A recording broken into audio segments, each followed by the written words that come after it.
Bene data bakundwa b'umwami Yesu Kristo, mwese abakurikira izi nyigisho tubahaye ikaze mu biganiro bya Saveur Divine. Ibi biganiro mu bitegurirwa n'abavugabutumwa bwiza batandukanye, akaba ari umuhamagaro ugendera ku ijambo ry'Imana byanditse mu gitabo cy'ubutumwa bwiza uko bwanditswe na Matayo ibice 24 umurongo wa 14. Kandi ubutumwa bwiza bw'ubwami buzigishwa mu isi yose ngo bube ubuhamya bwo guhamiriza amahanga yose, nibwo imperuka izahera ko ize. Ibi biganiro mubikurikira ku channel ya YouTube yitwa Saveur Divine. Tubifurije kugubwa neza. Imana Data ari nayo So ibaho umugisha.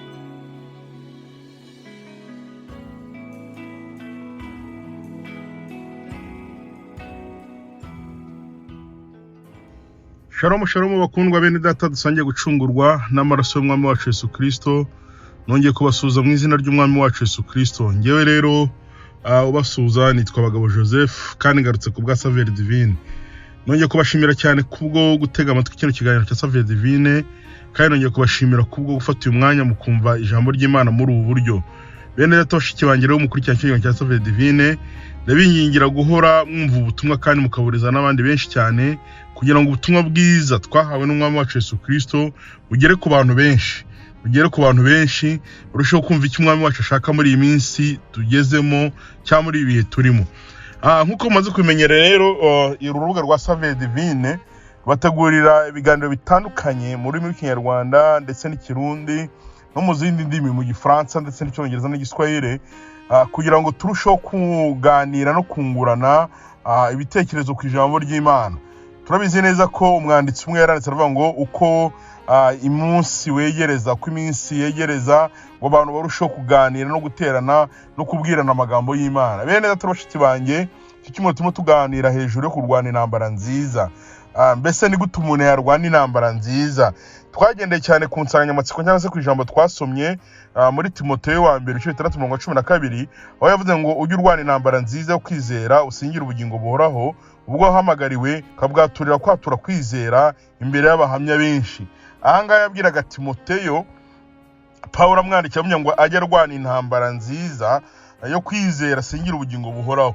Ahari se Timoteyo yabibwiraga yari amaze kubaho kwizera, agira ngo arwane intambara nziza ahagarare mu kwizera.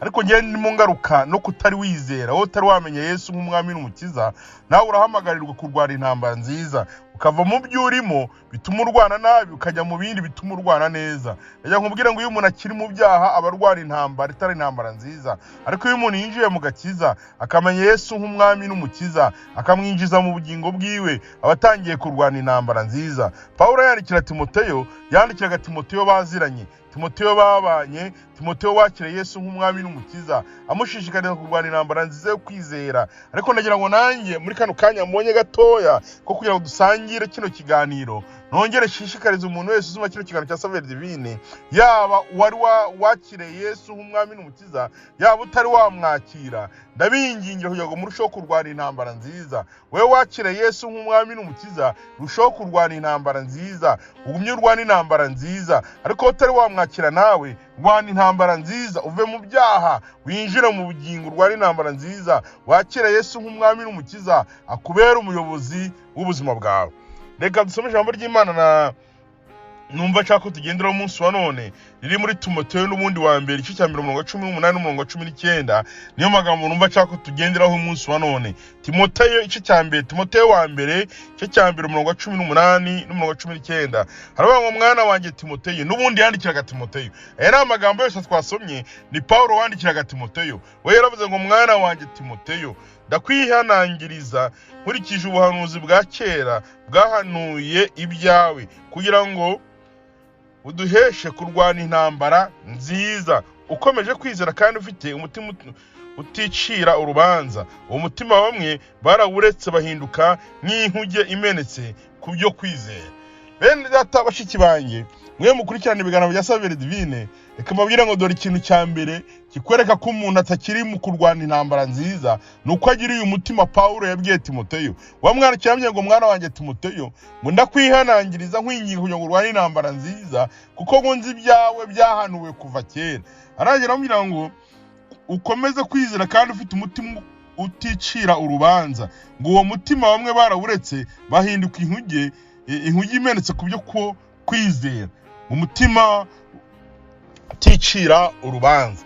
Bene data, kurwana intambara nziza dushobora kubyumva mu buryo bwinshi butandukanye, ariko ikintu cya mbere kiriho kidushoboza kurwana intambara nziza ni ukugira uyu mutima, kugira umutima utubwira ngo twange ikibi dukunde icyiza, kugira umutima utujyana mu bintu byiza, kugira umutima utujyana aho Yesu ashaka, kugira umutima utujyana mu gukora neza no kuba mu murongo w'iby'Imana ishaka. Niko Timoteyo yamwandikiye, niko Pawulo yamwandikiye ngo mwana wanjye Timoteyo, ndakwihanangiriza nkurikije ubuhanuzi bwa kera bwahanuwe ibyawe, kugira ngo buduheshe kurwana intambara nziza.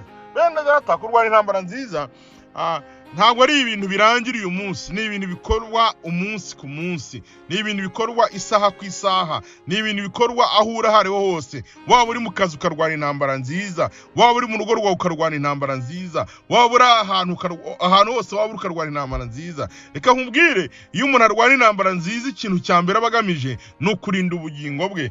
Ijambo ry'Imana nasomye riravuga ngo umwana w'umuntu urinde umutima we kurusha ibintu byose birindwa, kuko ari iby'ubugingo bikomoka. Reka nkubwire ngo kurwana intambara nziza ni bumwe mu buryo butuma umuntu arinda umutima wiwe, akarinda ubugingo kugira ngo abeho neza. Ndagira nkwingingire kurwana intambara nziza, uburyo buguhesha kurushaho kurinda ubugingo bwawe. Abantu bagiye barwana intambara mbi zitari izo kwizera, bagiye batakaza ibyiringiro by'ubugingo bwabo. Ariko weho wumvira ijambo rya Saveur Divine, weho wumva iki kiganiro, ndongera nkwingingire kurwana intambara nziza, uburyo buguhesha kurinda ubugingo bwawe. Ubugingo ni ikintu Satani akataje ashaka, azi ko ibintu byose dushobora kubibona, azi ko ibintu byose bitakaye nta kibazo, ariko azi ko ubugingo tubutakaje natwe tuba tubaye nkawe. Niyo mpamvu dutera ibyago n'ibindi bintu byinshi cyane, kugira ngo ahari turwane intambara mbi dutakaza ubugingo. Ariko nanjye ndabinginga bene data, bashiki banjye, nkuko Pawulo yinginze Timoteyo, nanjye ndabinginga mu izina ry'Umwami wacu Yesu Kristo, mwese mukurikirana kino kiganiro cya Saveur Divine, kugira ngo mwongere muhaguruke turwane intambara nziza, uburyo buduhesha kurinda ubugingo bwacu. Pawulo niyo magambo yandikiye Timoteyo ngo mwana wanjye, reka nkubwire urwane intambara nziza yo kwizera. Reka nkubwire, se wenyine harabona Pawulo yivuze, aravuga ngo ngewe rwose ngo narwanye intambara nziza, narizi ibyo kwizera, ibisigaye mbiki ikamba ry'ubugingo, ibyura mucamanza utabera azamo ku munsi wanyu.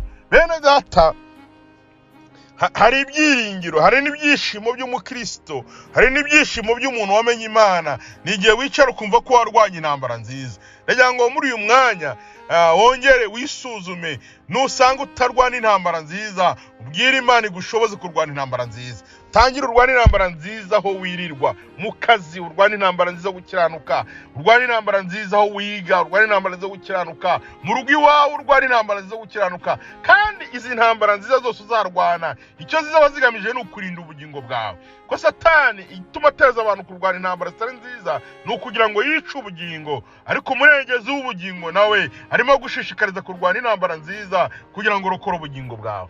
Mwene data mushiki wanjye, woteze amatwi icyerekezo cya Saveur Divine, wozumva iyo audio muri ubu buryo bwa Saveur Divine, ndongera ngukangurire guhagarara ukarwana intambara nziza, uburyo butuma ubugingo bwawe buba buzima. Satani ntafata umwanya ku bugingo bwawe, ahubwo ubugingo bwawe bukaba buzima, kandi ubugingo bwawe bukagira agaciro ku iherezo ry'urugendo rwawe. Nawe ukazagira ibyirato nk'ibyo Pawulo yagize, kavuga ngo narwanye intambara nziza.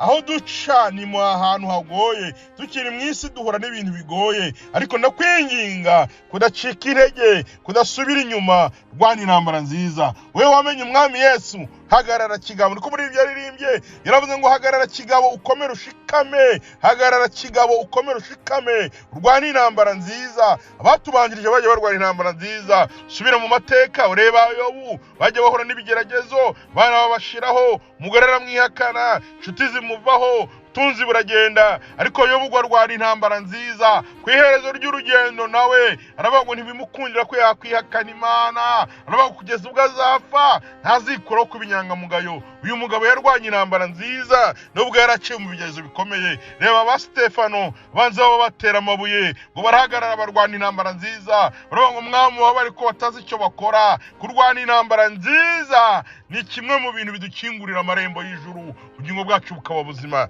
Bene data bashiki banjye, mwe mukurikira cyo kiganiro cya Saveur Divine, reka nongere mbashishikarize kurwana intambara nziza. Peu importe ibintu byose wabucamo, ibintu byose wabucamo uko byameze kose, ibihe bigoye cyangwa se ibihe bitagoye, reka uhagarare nk'umuntu urwana intambara nziza, buryo butuma ubugingo bwawe buba buzima. Niko Yobu yaravuze ngo ubugingo bwanjye buracyari buzima, mu ntambara naciyemo, mu bigeragezo naciyemo, mu ngorane naciyemo, ariko nashima ko narwanye neza, ubugingo bwanjye bukaba bukiri buzima. Mu byucamo ubugingo bwawe buracyari buzima, mu byunyuramo ubugingo bwawe buracyari buzima. Reba ko intambara warwanye ari nziza, iguhesha ko ubugingo bwawe bukiri buzima. Mwa Imana yacu, Imana y'imbaraga, ushoboza kurwana intambara nziza. Wowe utarizera Yesu Kristo nk'umwami n'umukiza, ndakwingingira kumwizera, uburyo buguhesha kurwana intambara nziza nawe. Imana yacu bashoboze kurwana intambara nziza mu izina rya Yesu Kristo. Amen.